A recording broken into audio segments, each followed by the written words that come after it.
Boa noite, igreja. Boa noite, meu irmão. Boa noite, minha irmã. Mais uma quinta-feira que Deus nos concede a graça de nós estarmos reunidos para o nosso culto de oração e pregação da palavra de toda semana. Nesse formato à distância, às 19h30, nos reunimos em uma sala virtual de oração e agora nos colocamos diante das Escrituras para ouvirmos a exposição do texto sagrado. E eu convido você, nesta noite, abrir a sua Bíblia no Salmo de número 2. Hoje nós vamos ler o Salmo de número 2. Salmo 2 nos diz assim a palavra do Senhor. Por que se amotinam as nações e os povos tramam em vão? Os reis da terra tomam posição e os governantes conspiram unidos contra o Senhor e contra o seu ungido. E dizem: façamos em pedaços as suas correntes, lancemos de nós as suas algemas. Do seu trono nos céus o Senhor põe-se a rir e caçoa deles. Em sua ira os repreende e em seu furor os aterroriza, dizendo: eu mesmo estabeleci o meu rei em Sião, no meu santo monte. Proclamarei o decreto do Senhor. Ele me disse: tu és meu filho, eu hoje te gerei. Pede-me, e te darei as nações como herança, e os confins da terra como tua propriedade. Tu as quebrarás com vara de ferro, e as despedaçarás como a um vaso de barro. Por isso, ó reis, sejam prudentes, aceitem a advertência, a autoridade da terra, adorem o Senhor com temor, e exultem com tremor. Beijem o filho para que ele não se ire, e vocês não sejam destruídos de repente, pois no instante acende-se a sua ira. Como são felizes todos os que nele se refugiam. Curve sua cabeça, vamos orar. Senhor Deus e Pai, nós te agradecemos pela oportunidade que nos concede de nesta noite estarmos aqui, Senhor, neste culto que celebramos a Ti. Pedimos que o Teu Espírito Santo fale conosco, possa falar conosco por meio deste salmo, salmo do Teu servo Davi. Ó Deus, que Teu Espírito inspirou e que fala, Senhor, do grande Rei, o Rei dos Reis e Senhor dos Senhores.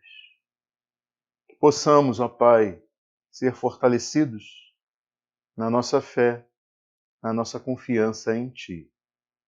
Por meio desse texto, é o que nós pedimos nessa noite em nome de Jesus. Amém. Meus irmãos e minhas irmãs, foi depois do registro da primeira ação de perseguição das autoridades religiosas contra a igreja em Jerusalém que os apóstolos e discípulos de Jesus ergueram suas vozes unidas em oração, fazendo menção a este Salmo de número 2. A igreja, nessa ocasião, disse o seguinte, como registrado lá no livro dos Atos dos Apóstolos, no capítulo 4. Ó soberano, tu fizeste os céus, a terra, o mar e tudo que neles há.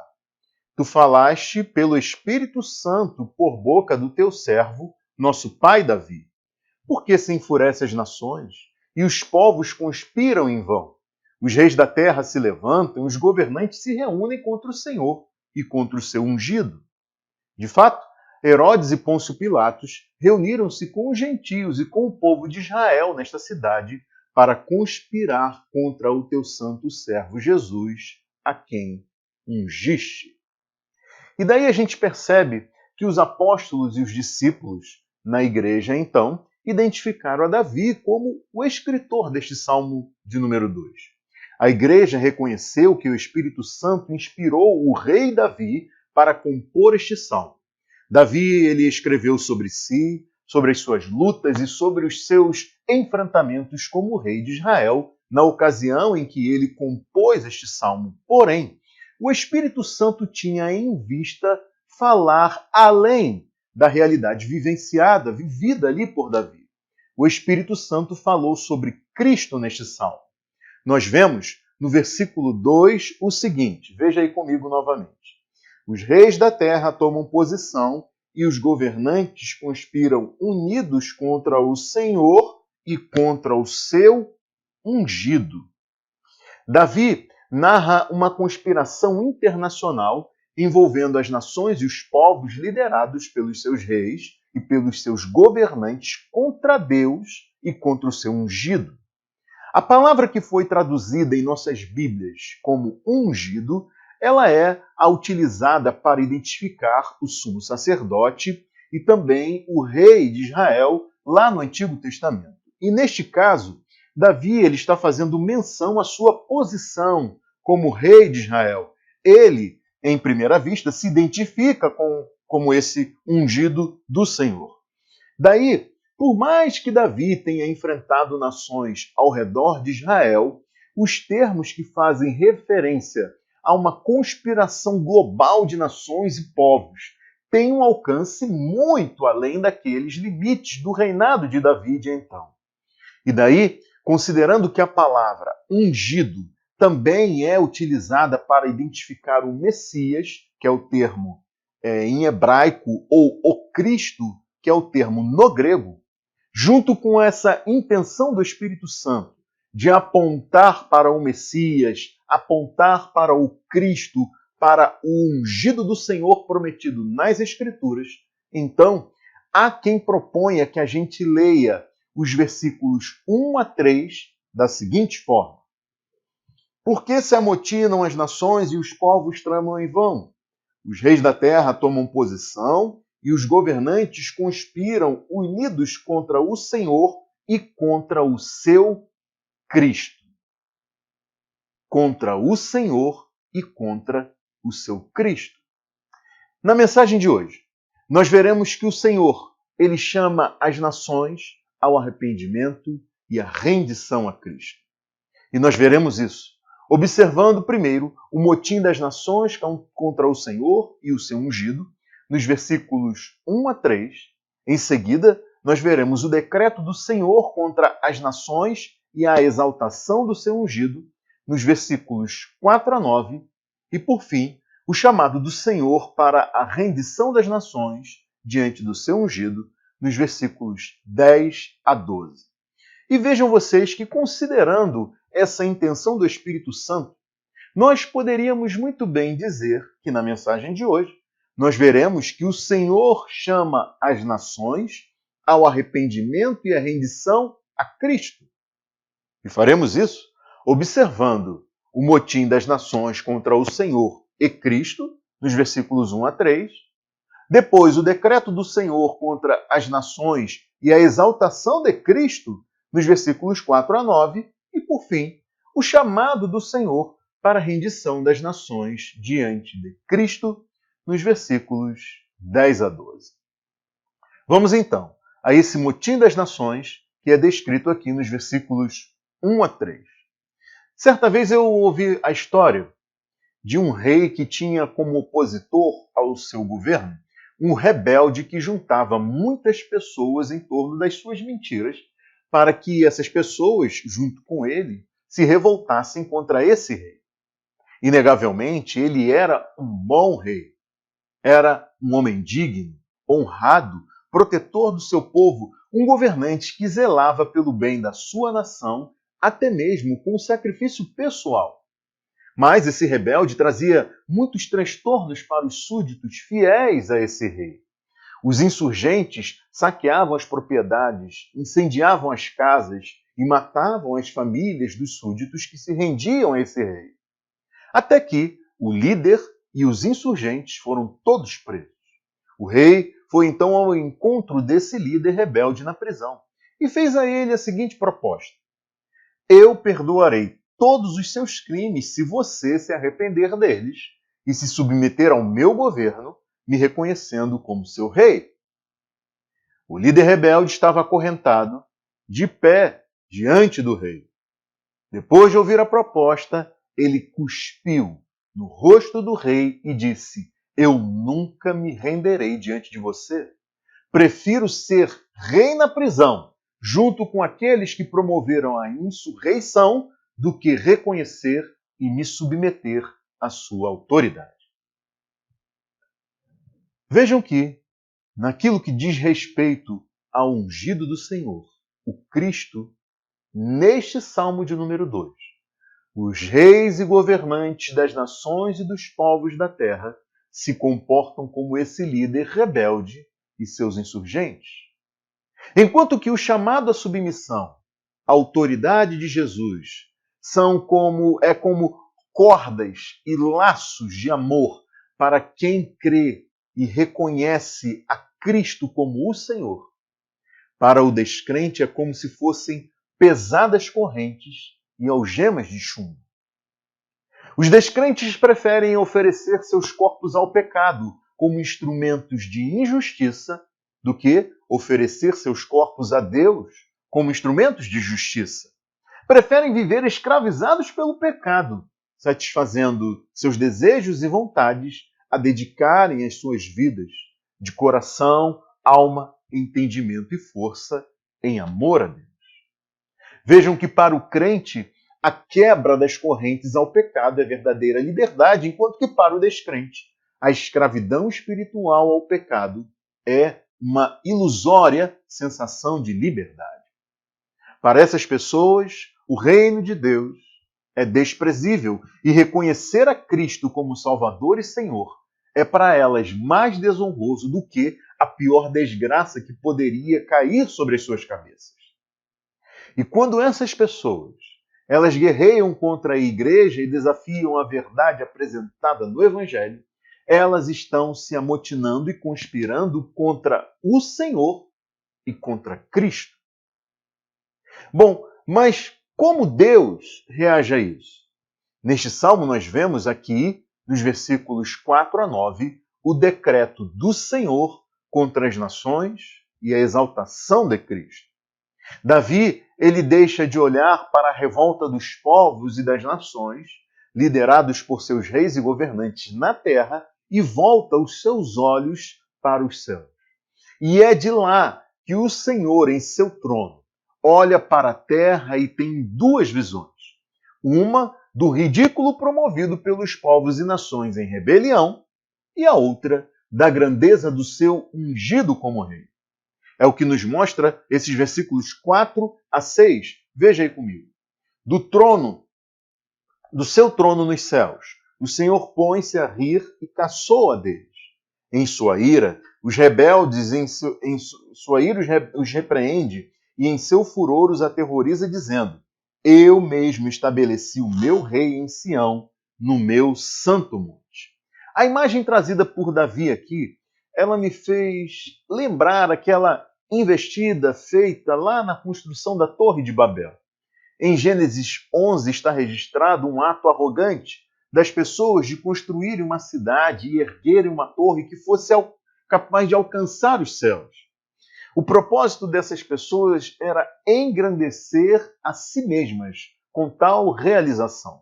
E a narrativa desse episódio descreve a torre sendo construída com materiais até impróprios para um empreendimento como esse, o que significava que as chances de tudo ruir antes mesmo do fim das obras era muito grande. E como se o intento dessas pessoas fosse por si só impossível, que era alcançar os céus, a narrativa descreve a coisa de tal forma que aos olhos de Deus, lá no céu, todo o empreendimento dessas pessoas na terra era tão desprezível que ele teve de descer para poder conseguir ver a cidade e aquela minúscula e desprezível torre que estava sendo construída por essas pessoas. Era algo ridículo aos olhos de Deus e fadado ao completo fracasso. Ideia parecida é vista aqui, neste Salmo de número 2. O Senhor nem se dá o trabalho de se levantar do seu trono. Ele despreza a absurda tentativa de motim e de conspiração das nações e dos povos, e é algo que ele considera algo tão disparatado, tão sem propósito, tão ridículo, tão irracional e fútil, que ele não acha graça disso tudo. Como quem diz, que coisa mais ridícula, como essas pessoas pensam ser possível elas se posicionarem contra mim?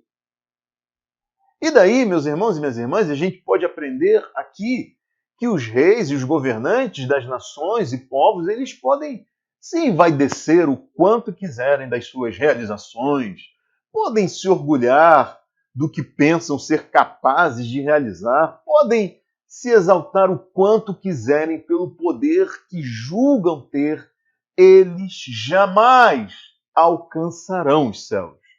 Muito menos serão capazes de confrontar o Senhor.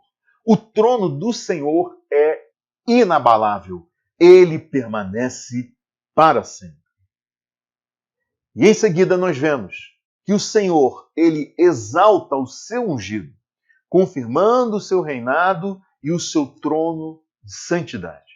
Aos nossos olhos, as investidas dos inimigos do Evangelho, elas podem, assim, soar muito ameaçadoras e parecer potencialmente destrutivas. Mas aos olhos do Senhor, não passam de coisas ridículas. Essa imagem dos reis e governantes da terra tomando posição contra o Senhor e Cristo me fizeram também lembrar a ocasião em que o rei da Síria enviou suas tropas para cercar a cidade e trazer preso o profeta Eliseu. Diz o texto bíblico que o servo do homem de Deus levantou-se bem cedo pela manhã e quando saía, viu que uma tropa com cavalos e carros de guerra havia cercado a cidade, e daí então ele exclamou: "Ah, meu senhor, o que faremos?" O profeta então respondeu: "Não tenha medo. Aqueles que estão conosco são mais numerosos do que eles."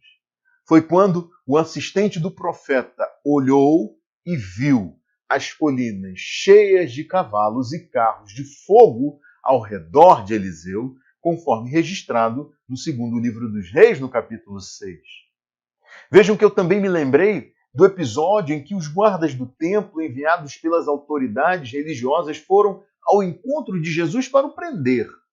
Foi quando Pedro puxou a espada e decepou a orelha do servo do sumo sacerdote, e nesse momento, Jesus repreendeu a Pedro e disse o seguinte: "Você acha que eu não posso pedir a meu Pai e ele não colocaria imediatamente à minha disposição mais de 12 legiões de anjos?" E aí, levando em conta que o quantitativo de soldados de uma legião romana era de 6.000 homens, o exército celestial à disposição de Jesus, o Rei dos Reis, era equivalente a 72.000 anjos. E vejam que em uma batalha registrada no Antigo Testamento, enfrentada por Israel, 185.000 soldados assírios foram mortos em uma noite por apenas um anjo do Senhor. Meus irmãos e minhas irmãs, pensem no que é dito nos Salmos, que os anjos do Senhor acampam-se ao redor daqueles que o temem. Mas vejam que Jesus se deixou ser preso. Ele se negou a convocar as suas tropas, tudo para que se cumprissem as Escrituras que diziam que as coisas deveriam acontecer daquela forma. Era necessário que ele sofresse muitas coisas e fosse rejeitado pelos líderes religiosos, pelos chefes dos sacerdotes e pelos mestres da lei. Fosse morto e 3 dias depois ressuscitasse. A necessidade disso foi prevista aqui, neste Salmo de número 2, conforme nós podemos ler nos versículos 7 até o de número 9. Acompanhe aí na sua Bíblia. Proclamarei o decreto do Senhor. Ele me disse: "Tu és meu filho, eu hoje te gerei. Pede-me, e te darei as nações como herança, e os confins da terra como tua propriedade. Tu as quebrarás com vara de ferro, e as despedaçarás como a um vaso de barro."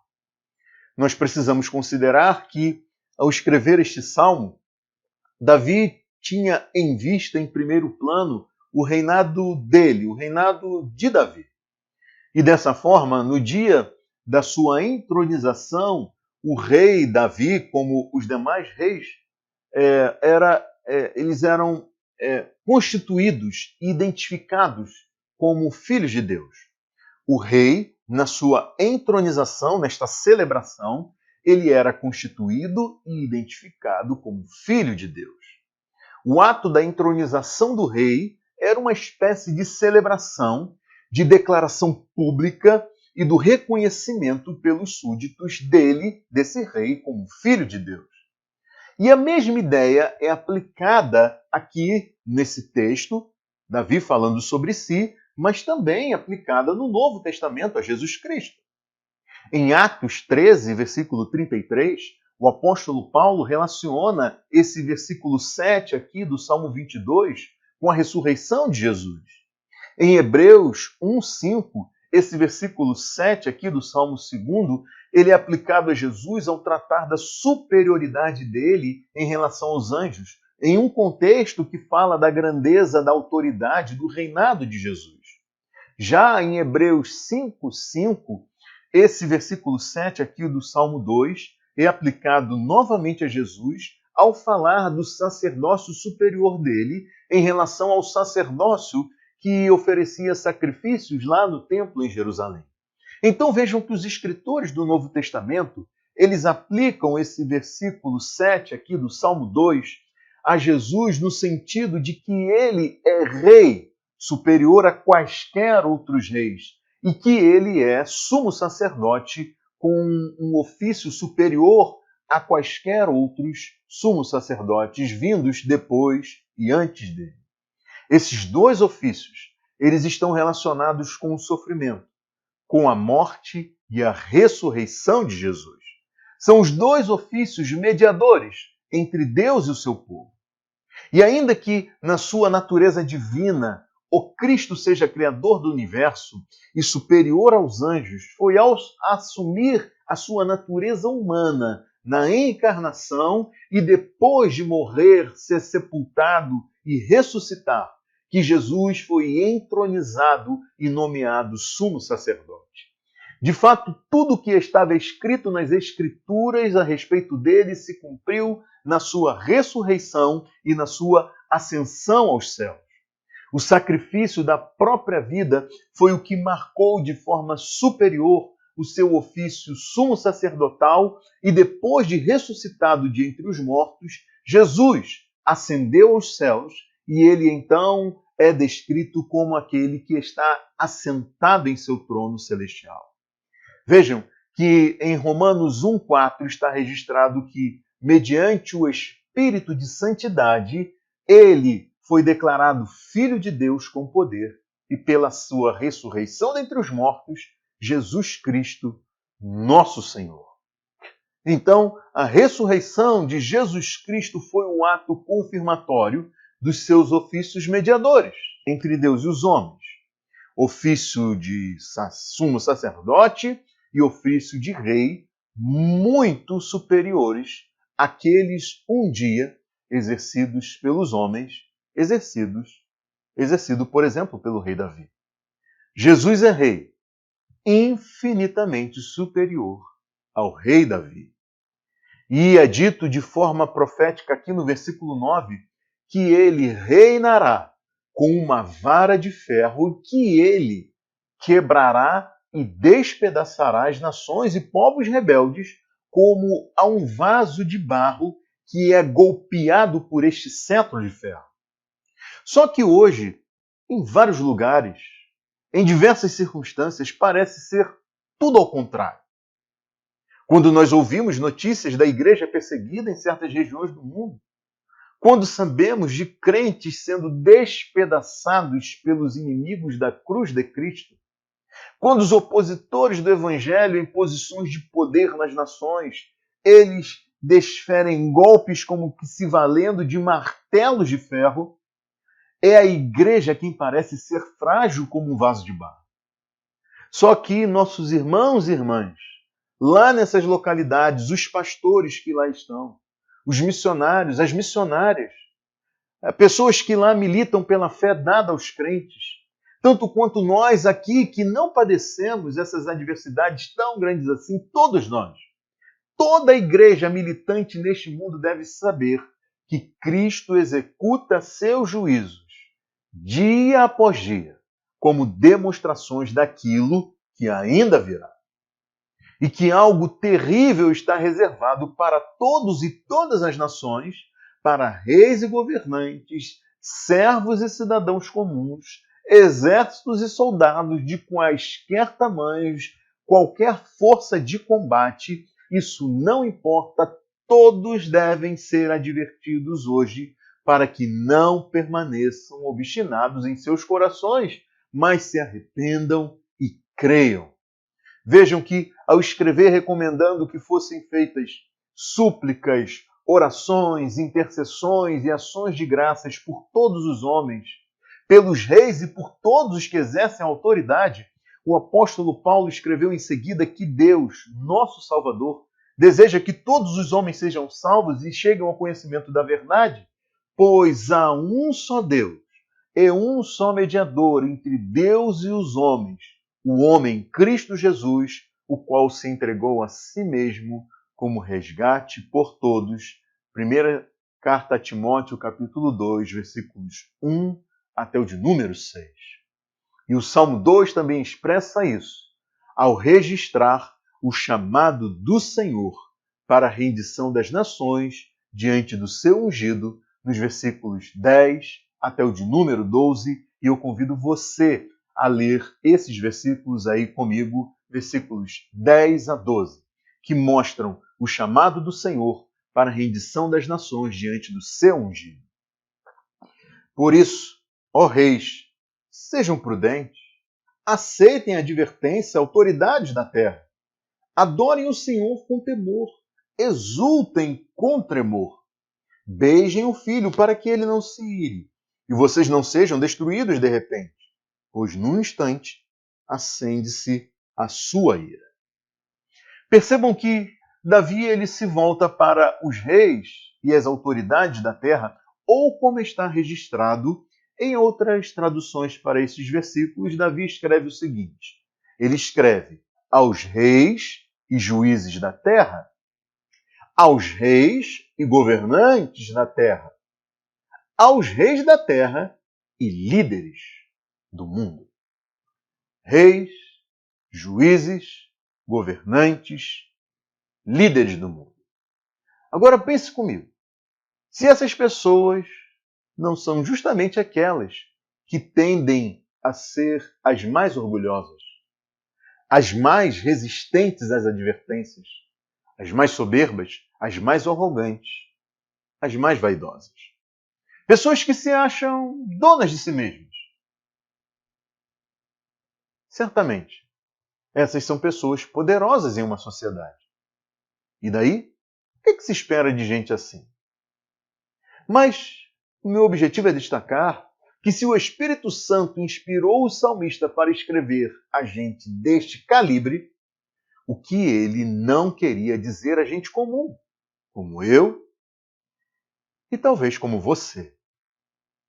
Ao usar a expressão no versículo 12, beijem o filho, o salmista traz a imagem do súdito beijando os pés ou as mãos do rei em sinal de honra e de rendição. Isso porque o Senhor chama as nações ao arrependimento e à rendição a Cristo. E vejam vocês que há uma promessa aqui no Salmo de número 2. A promessa é de que, se fizerem isso, essas pessoas encontrarão o escape e não serão destruídas. Por outro lado, a igreja no mundo deve ser consolada pela justiça que será executada cedo ou tarde contra os opositores ao Senhor e a Cristo. Porém, muito mais do que isso, a igreja deve se regozijar, mais ainda, deve se alegrar, porque, como diz o final do versículo de número 12, como são felizes todos os que nele se refugiam. E desse modo, e esse deve ser o maior desejo da igreja. Esse deve ser o maior desejo da igreja em relação a todo mundo. Em todo mundo. Mesmo nos locais em que a igreja é perseguida e sofre. Como escreveu o apóstolo Paulo, no texto que eu citei para vocês, é a favor disso que a igreja deve fazer súplicas, orações, intercessões e ações de graças por todos os homens, pelos reis e por todos os que exercem autoridade, para que tenhamos uma vida tranquila e pacífica, com toda piedade e dignidade. E também porque isso é bom e agradável perante Deus, nosso Salvador, que deseja que todos os homens sejam salvos e que cheguem ao conhecimento da verdade por meio daquele que é o único mediador entre Deus e a humanidade, Jesus, o Cristo. Por isso, meu amigo, minha amiga, ouça bem o que nos diz aqui o versículo 10 deste salmo. Sejam prudentes, aceitem a advertência. Aqui, o escritor desse salmo, Davi, ele direciona a sua fala aos reis e às autoridades da terra. Esses reis e essas autoridades eram os representantes dos seus súditos e dos seus cidadãos. Então, o que é dito aqui no versículo 10 também é direcionado a qualquer pessoa em todo o mundo que se encontra na mesma condição desses reis e dessas autoridades. Por isso, como está registrado em outras traduções, para os versículos 10 a 12 deste salmo, eu digo a você, meu amigo, minha amiga, seja prudente, deixe-se advertir, sirva o Senhor com temor e alegre-se nele com tremor. Escute, preste atenção, adore o Senhor com temor, trema e se ajoelhe diante dele. Seja sensato, aceite as palavras de Deus enquanto há tempo, sirva ao Senhor com tremor, respeite a Deus e faça dele a sua fonte de alegria. Ajoelhe-se diante do Filho e beije os seus pés antes que chegue o dia da ira do Senhor e você seja de todo destruído, de todo destruída. Meu amigo, minha amiga, esse é o convite do Evangelho. Por isso, arrependa-se e creia. Saiba que o Senhor chama as nações ao arrependimento e à rendição a Cristo. Ele chama você ao arrependimento e à rendição a Cristo. Perceba que há aqui um sentido de urgência e também uma esperança certa para aqueles que se arrependem e creem. Esse é um chamado que não pode ser deixado para ser respondido depois e é uma severa advertência que não tem em vista o mal, mas sim o bem dessas pessoas. Isso considerando que há uma saída, há uma porta de escape, há uma saída dessa destruição anunciada e certa para aqueles que permanecem obstinados em seus corações.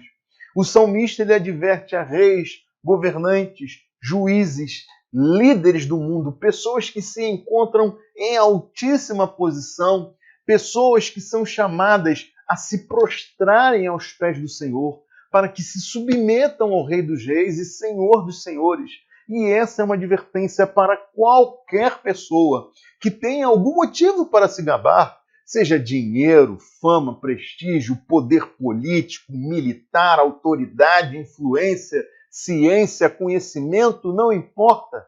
A advertência do salmista ela é colocada de maneira a ser, inclusive, um teste para a verdadeira prudência, para a verdadeira sabedoria, para a demonstração de uma capacidade real de análise típica de um rei sensato, de um governante habilidoso, de um magistrado competente, de um líder admirável.